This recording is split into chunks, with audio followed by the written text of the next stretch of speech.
السلام عليكم ورحمة الله وبركاته. ازيكم عاملين إيه؟ يا رب تكونوا بخير. طبعا الدعاء لغزة وأهل غزة، يا رب انصر غزة ويا رب انصر فلسطين يا رب. طبعا موضوع كده على السريع. طبعا الأهلي بيختم تدريباته في موريتانيا استعدادا لمباراة الغد إن شاء الله. وطبعا تركيز جامد ومباراة صعبة على الأهلي. مباراة صعبة وأتمنى الفوز للأهلي إن شاء الله. كمان الهلال بيغيب منه. لسه في شك في محمد عبد الرحمن كابتن الفريق.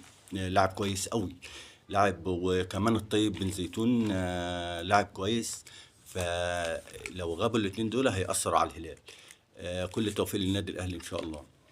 طبعا كمان الأهلي خد تعليمات كده ممنوع الكلام في موضوع زيزو تاني، لأن الموضوع دخل في مراحل كبيرة جامد يعني.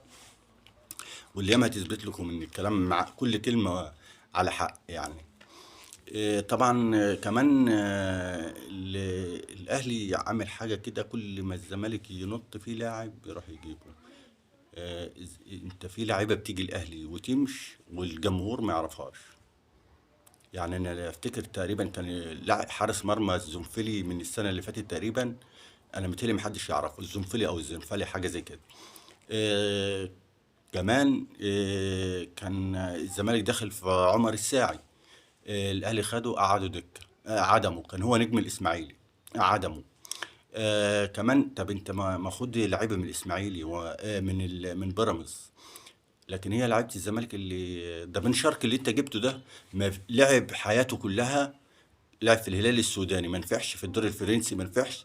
يا ما دوب جاب فيك جون في 2017 مع الوداد، لما كان هو نجم الفريق مع الوداد. وجه الزمالك نور ولولا الزمالك انت مش هتجيبه.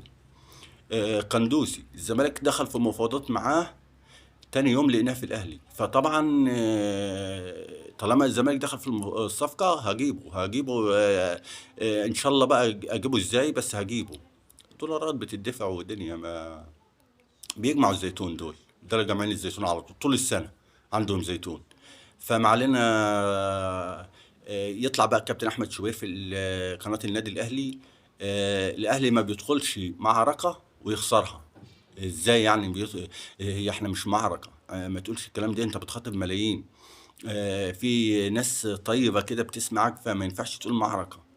ما احنا شفنا احمد توفيق بيلعب في الزمالك، واكرم اخوه بيلعب في الاهلي. فما ينفعش ان البيت نفسه فيه اخوات اهلاويه وزملكاويه قاعدين بيسمعوا الماتش وقاعدين بيسمعوا برنامج يعني. ما تقومش الدنيا، ده تسخين للشارع، ما ينفعش.